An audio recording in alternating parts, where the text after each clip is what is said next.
Welcome to Deep Thought, Philosophical Fanatics.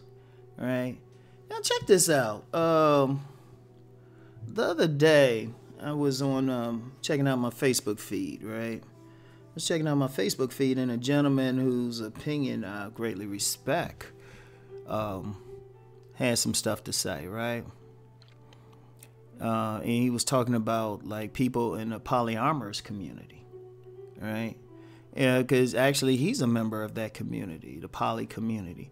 But he was talking about in which he criticized people who are poly who try to look down on people who choose monogamy, right? Now, this is coming from a guy who practices polyamory. This is a guy, he's very open about his lifestyle and everything, right? But he had to call out fellow poly folks for looking down on monogamous folks. Now, I travel in several different circles. So I know some people in that poly circle. I know several people. And it's amazing how some of them, I got a criticism, even of some of their leading lights, particularly in the black polyamorous community, how they'll try to, through their words, insinuate that there's something wrong with people who practice monogamy. But it's just a different thing. Or it's something wrong with them and everybody needs to be poly or something. And it was just like, in the discussion thread where this gentleman brought it up, you had some people say, yeah, it's the same thing religious folk do, any philosophy. I mean, and I've seen that even political philosophies, you know. Like when within the black community, you got the conservatives. You got progressives, you got more moderates. And it's amazing how both sides will accuse each other of being Uncle Toms or on a plantation or something. And I'm just like, man, it's two different philosophies. Just respect it, right? But you get that. People have a philosophy or something, and they feel like everybody should have it. Like on YouTube, the whole MGTOW thing, right? You know, I've had guys come on my channel and say, yeah, everybody should be MGTOW. And I even had somebody I know to be MGTOW, and I said a few things. He said, well, you're MGTOW too, aren't you? Yeah, that's what some MGTOWs would say. It was like, no. No. I mean, you're always going to have something that's similar to somebody else.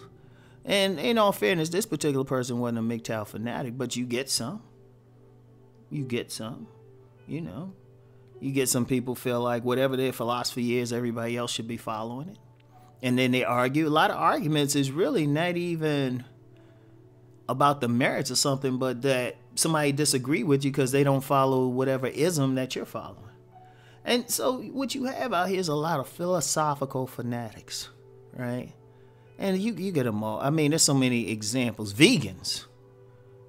You know, it's funny. You know what? And I'll say this. And it's ironic I'm saying this because I've been vegetarian rather, the last few weeks. I'll go through periods where I don't eat any meat or something like that. And then I'll go through other periods where, you know, I'm trying to shoot. I'll be out there, be out barbecuing and stuff in the middle of a park. Be winter and stuff, or you have a barbecue going or something. And I would like kill a rack of ribs. Right? But you got some people, it's not so much for the non-meat eaters. Well, actually, yeah, some non-meat eaters can be that way too. But you get vegans and sometimes you just don't even want to talk to them. I'm just being real. Like, it's a philosophy. They're saying, you know, oh, you can't eat meat and you're evil and stuff. Look at what it's doing to the animals. And I'm just like, you know what? Yeah, some of the ways they preparing the food can be changed, but does it make a difference? I mean, if they die that way, or somebody like shoots and kill them like some deer, because I've had some deer meat, right? Does it really make a difference? Both ways they die, right?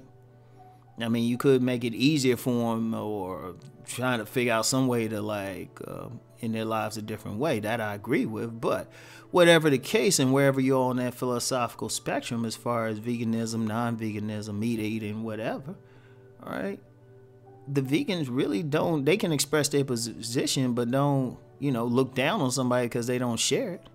Because I know some people, they had some vegans trying to tell them something, and they were sitting there eating a hamburger. They were eating a pork chop right in front of them. It was like, what the fuck you gonna do about it?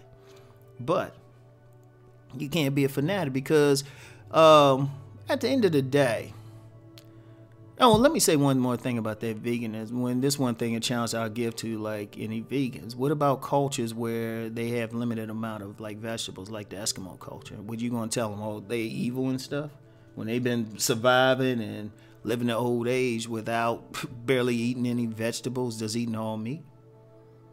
I want you to think about that.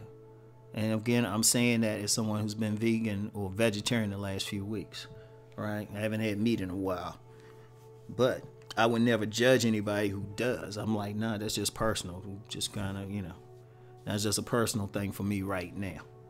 But that's an issue that has to be dealt with. In fact, I would say many wars are really just philosophical differences, spiritual differences. There was a book called The Clash of Civilizations by a gentleman named Samuel P. Huntington. It's one of the books I've like underlined the most. Yeah, it's one of my most underlined books because what Samuel P. Huntington did was divide the world according to spiritual philosophies. And he said that's where the conflict is. If you look at a lot of the conflict in the Middle East, those are religious conflicts.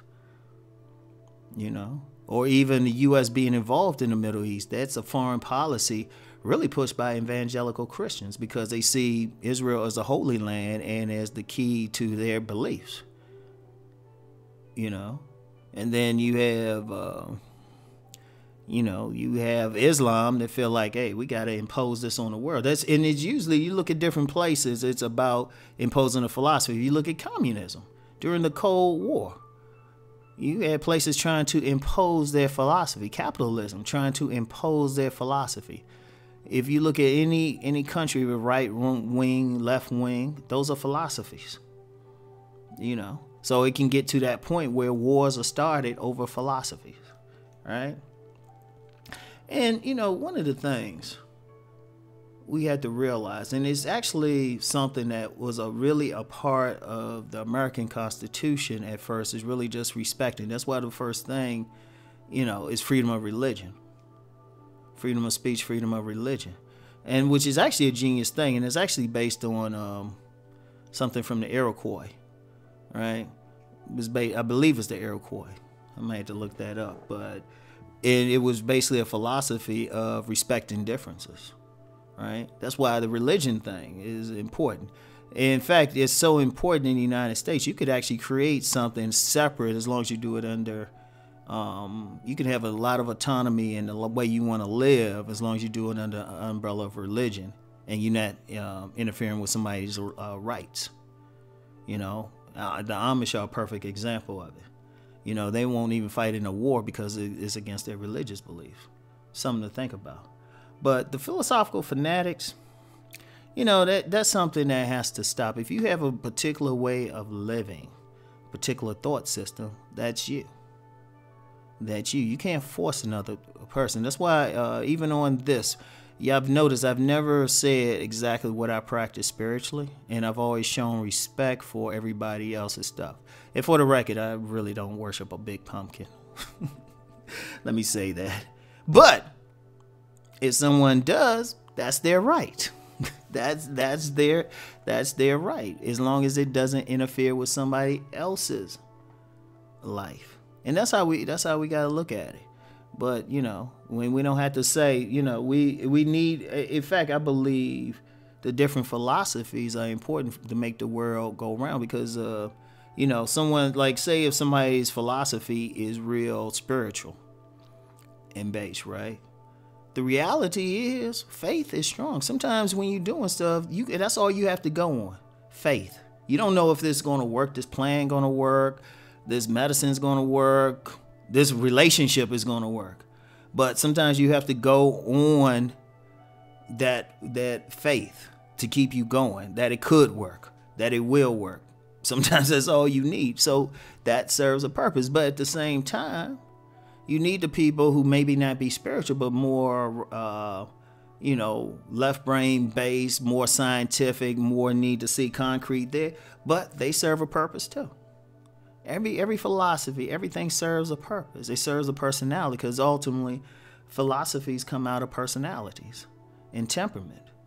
So we have different ones, so we need different ones, right? So we don't need a whole world where everybody's thinking the same and following the same thing, because that's the only way. Only thing that makes change is when you have two opposing forces. In fact, that's the real thing when people talk about debates. It's not about winning. A real debate should be about you present your side, I present my side, and then for the benefit of the community, we come to a conclusion, a workable conclusion that includes everybody, right? That includes all the opinions. We work something out. That's what a debate is. You present your best point, and then you taking the best points from it, coming through and come up with something mutually beneficial to everyone. So that's all I have to say about that. I'll talk to you later. Peace and blessings.